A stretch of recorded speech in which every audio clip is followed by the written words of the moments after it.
सबूत का। नमस्कार, स्वागत है आप सभी का हमारे इस खास पेशकश में। श्रद्धा मर्डर केस दिल्ली पुलिस के लिए एक बड़ी चुनौती बना हुआ है। मामले के सामने आए 4 दिन हो चुके हैं, लेकिन पुलिस के हाथ अभी भी खाली हैं। दिल्ली से मुंबई तक सबूतों का कतरा कतरा छाना जा रहा है। जंगल की झाड़ियों से लेकर आफताब के फ्लैट के कोने कोने तक पुलिस ने सबूत जुटाने में हर मशक्कत की, लेकिन आरोपी आफताब के खिलाफ कोई भी पुख्ता सबूत नहीं मिल सके हैं। आज भारी नारेबाजी के बाद आफताब की वीडियो कॉन्फ्रेंसिंग के जरिए कोर्ट में पेशी हुई, जहां दिल्ली की साकेत कोर्ट ने आफताब की पुलिस कस्टडी बढ़ा दी है। साथ ही पुलिस को नार्को टेस्ट की मंजूरी भी मिल गई है। साथ ही आरोपी आफताब को सीन रिक्रिएशन के लिए हिमाचल भी ले जाया जाना है। ऐसे में अब सवाल यह है कि 5 दिन की बढ़ी पुलिस रिमांड और नार्को टेस्ट की मंजूरी के बाद क्या पुलिस सबसे बड़ी मर्डर मिस्ट्री की गुत्थी सुलझा पाएगी?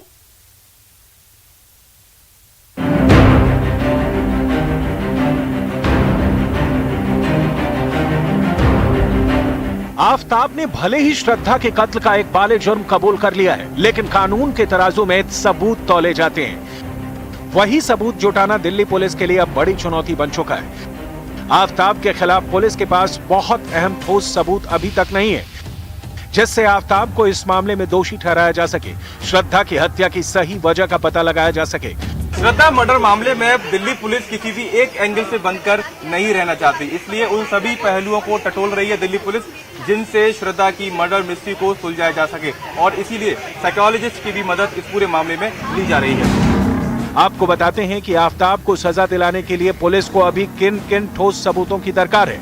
दिल्ली पुलिस की सर्च तो तेजी से चल रही है, लेकिन अभी उसे वारदात में इस्तेमाल हथियार नहीं मिला है। श्रद्धा का मोबाइल फोन अब तक बरामद नहीं हुआ है। वारदात के वक्त पहने गए कपड़े बरामद करने बाकी हैं। ये वो बुनियादी सबूत हैं जो मर्डर के केस में आरोपी को फांसी के तख्ते तक ले जाने के लिए बेहद जरूरी हैं। इसके अलावा भी पुलिस के सामने चुनौतियां कम नहीं हैं। पुलिस को अभी तक सभी बॉडी पार्ट, खासकर श्रद्धा का सिर बरामद नहीं हुआ है। अभी तक वारदात में शामिल चाकू या आरी बरामद नहीं हुई है। हत्याकांड के वक्त पहने गए आफताब और श्रद्धा के कपड़े बरामद नहीं हुए हैं, जिन्हें आफताब ने कूड़े की गाड़ी में फेंकने का दावा किया है। श्रद्धा का मोबाइल फोन भी पुलिस को बरामद करना है, जो हत्याकांड के राज खोल सकता है। डीएनए जांच के लिए पिता का ब्लड सैंपल ले लिया गया है। अब पुलिस महरौली के जंगल से मिले हड्डियों से डीएनए का मिलान करेगी। पुलिस फोन के डेटा को रिकवर कर जानकारी जुटाने में लगी है। पुलिस ने डेटिंग ऐप कंपनी से भी रिपोर्ट मांगी है। श्रद्धा का कत्ल 6 महीने पहले किया गया था और एक कर आफताब सबूतों को मिटाता गया, इसलिए पूरी जांच मोटे तौर पर फॉरेंसिक और साइंटिफिक रिपोर्ट पर ही टिकी है।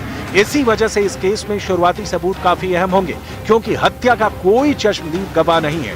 कोई ऐसा गवाह भी नहीं है जिसने आफताब को श्रद्धा के शव के टुकड़े ले जाते और ठिकाने लगाते देखा हो। वैसे पुलिस को अभी श्रद्धा के दोस्तों के बयान भी लेने हैं, जो इस केस में काफी अहम साबित हो सकते हैं।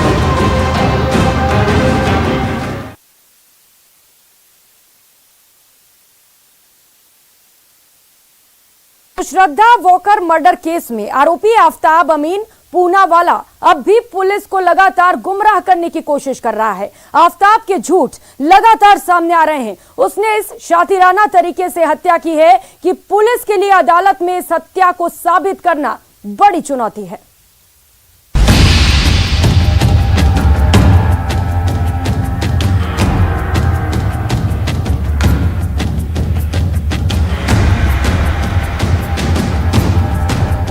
इस चेहरे को देखकर कोई बता नहीं सकता कि ये इतनी खौफनाक साजिश रच सकता है, जिसको सुलझाने में पुलिस के भी पसीने छूट जाएं। 6 महीने तक उस वारदात को अंजाम देने के बाद उसी घर में आराम से रहता रहा आफताब।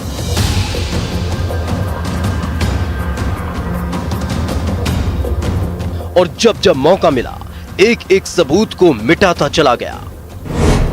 6 महीने और 6 सबूत गायब। वारदात के खुलासे के बाद हर किसी के रोंगटे खड़े हो गए थे, जब आफताब ने बड़ी ही बेरहमी से श्रद्धा की हत्या कर दी थी और अपने गुनाह को छिपाने के लिए उसके शरीर के 35 टुकड़े कर दिए थे, जिनको घर में रखे फ्रिज में छिपाए रखा और शव के टुकड़ों के साथ साथ वारदात में इस्तेमाल की गई एक एक चीज को आसानी से मिटाता चला गया, जिसकी तलाश अब दिल्ली पुलिस को सरगर्मी से है।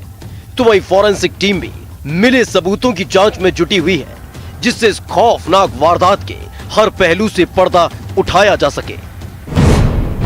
जंगल से मिली 13 हड्डियां किसकी?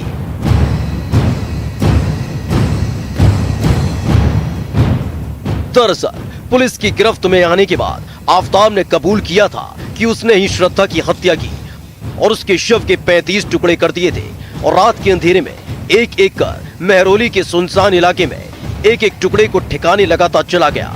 जिसके बाद पुलिस ने जांच शुरू की तो पुलिस को 13 हड्डियां बरामद हुई, जो फॉरेंसिक जांच के लिए भेज दी गई हैं। लेकिन अभी तक साफ नहीं हो पाया है कि जो अवशेष मिले हैं वो श्रद्धा के ही हैं। फॉरेंसिक टीम करेगी डीएनए टेस्ट। जो हड्डियां मिली हैं वो इस मामले में अहम भूमिका निभाने वाली हैं। इसके लिए सबसे पहले ये पता करना होगा कि क्या ये हड्डियां श्रद्धा की हैं। इसके लिए श्रद्धा के पिता विकास मदान का ब्लड सैंपल भी लिया गया है, जो मिली 13 हड्डियों से मिलाया जाएगा और अगर डीएनए मैच हो गया तो साफ हो जाएगा कि मेहरौली के सुनसान इलाके से जो ये 13 हड्डियां बरामद हुई वो श्रद्धा की ही है। तो ऐसे केस में सीन क्राइम बहुत इंपॉर्टेंट रोल प्ले करता है। जो भी साइंटिस्ट जाता है उधर जितना भी एविडेंसेस बचा हुआ है उसको सही ढंग से लेकर उसकी एनालिसिस, डीएनए एनालिसिस कर सकते हैं। और भी कुछ इनके हाथ का फिंगरप्रिंट मिल गया तो वो कर सकते हैं। और इसके और किसी ने आई विटनेस देखा होगा कि ये रात में कुछ पेपर के अनुसार कुछ ये पार्ट्स को कुछ एनिमल्स को डाल रहा था, या any more evidences can be collected.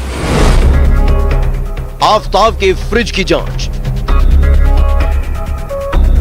Aftab के घर से बरामद हुआ फ्रिज श्रद्धा हत्याकांड की एक सच्चाई सामने लाने के लिए अहम भूमिका निभाएगा, क्योंकि आफताब ने जब इस हत्याकांड को अंजाम दिया था और श्रद्धा के शव के 35 टुकड़े किए थे तो उन टुकड़ों को एक पॉलिथीन में पैक करके घर में रखे फ्रिज में ही रखा था और रोज एक एक टुकड़े को ठिकाने लगाता चला गया। सबसे पहले फॉरेंसिक टीम ने इस फ्रिज को कब्जे में लेकर जांच की थी, लेकिन बेंजीन टेस्ट में जिस केमिकल का इस्तेमाल फॉरेंसिक टीम करती है उसमें कुछ खास नहीं मिला था, जिसमें पता चला कि हत्या के बाद आफताब ने एक खास किस्म के केमिकल का इस्तेमाल किया था जिससे सबूतों को मिटाया जा सके।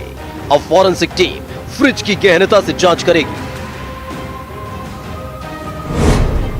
किचन से मिला खून किसका?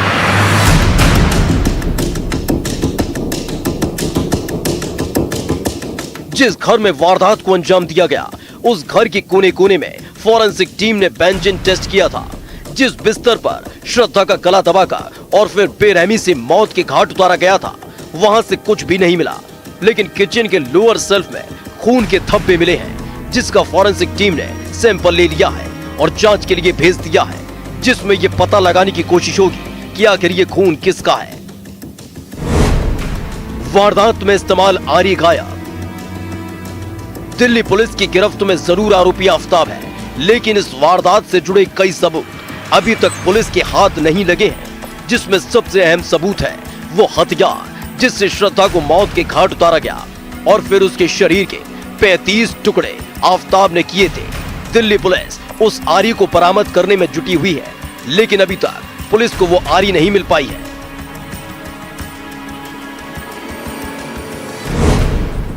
श्रद्धा के खून से सने कपड़े गायब। दिल्ली पुलिस को श्रद्धा के उन कपड़ों की भी तलाश है जो उसने वारदात वाले दिन पहने थे, यानी जिन कपड़ों में श्रद्धा की हत्या की गई थी। पूरे घर को खंगालने के बाद भी पुलिस को वो कपड़े नहीं मिले, जिसके बाद पुलिस की पूछताछ में आफताब ने कबूल किया कि उसने वो कपड़े कूड़े की गाड़ी में फेंक दिए थे। यही नहीं, वारदात वाले दिन जो कपड़े खुद आफताब ने पहने थे वो भी उसने कूड़े की गाड़ी में फेंकने की बात कबूल की थी, जिसकी तलाश दिल्ली पुलिस कर रही है। दिल्ली पुलिस के साथ साथ श्रद्धा मर्डर केस की जांच फॉरेंसिक रिपोर्ट के आने पर टिकी हुई है, जिससे 6 महीने पहले अंजाम दी गई इस वारदात की एक एक परत खुलकर सामने आ सके।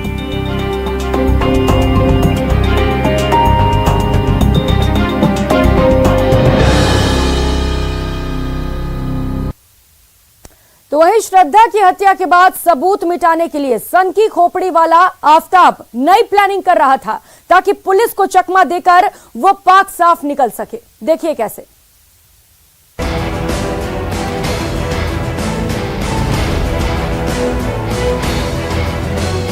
दिन के 24 घंटे चारों पहर हर मिनट इस शातिर के दिमाग में इतनी कहानियां चल रही थी कि पुलिस भी हैरान है, क्योंकि श्रद्धा की हत्या के बाद आफताब का दिमाग कहानियां बुन रहा था और उन कहानियों को आधार देने के लिए साजिश की नई नई थ्योरी गढ़ रहा था।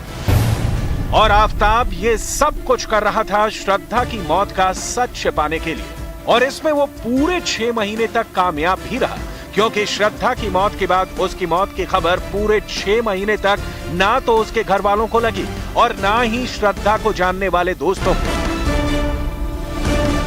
आरोपी आफताब के बदलते बयानों में से एक बयान ये भी है। आफताब ने कहा कि झगड़े के आवेश में आके उसने अपनी गर्लफ्रेंड श्रद्धा की हत्या कर दी। अगर हम इसे सच भी मान लें तो आफताब ने गर्लफ्रेंड की हत्या करने के बाद उसे जरा सा भी अफसोस नहीं था, बल्कि इस हत्याकांड के बाद वो सबूतों को मिटाने के लिए साजिशें रचने लगा। श्रद्धा की मौत के बाद एक वक्त पर ही आफताब कितनी प्लानिंग कर रहा था, अब वो समझिए। श्रद्धा के शव को काटने के लिए उसने बाजार से आरी खरीदी, शव को खराब होने से बचाने के लिए उसने फ्रिज खरीदा, उसने शव के टुकड़ों को ठिकाने लगाने के लिए डंपिंग एरिया भी तलाशा, खून से सने श्रद्धा के कपड़े को उसने एमसीडी की कूड़ा गाड़ी में फेंकने का आइडिया भी निकाला, घर में बिखरे खून को साफ करने के लिए एसिड के इस्तेमाल का आइडिया भी लगाया। यही नहीं, वो श्रद्धा के इंस्टाग्राम अकाउंट को भी अपडेट कर रहा था, श्रद्धा के क्रेडिट कार्ड का बिल भी चुका रहा था ताकि किसी को शक ना हो। मर्डर के बाद उसने कुछ दिनों के लिए गुड़गांव के कॉल सेंटर में नौकरी भी की। मतलब प्लान फुल प्रूफ था, कहीं से भी साजिश लीक होने की आशंका नहीं थी, और इसीलिए आफताब महाराष्ट्र पुलिस की पूछताछ में 2-2 बार चकमा भी दे चुका था। लेकिन दिल्ली पुलिस की पूछताछ में उसकी दाल नहीं गली, क्रॉस सवालों के जवाब में वो हर बार फंसता गया।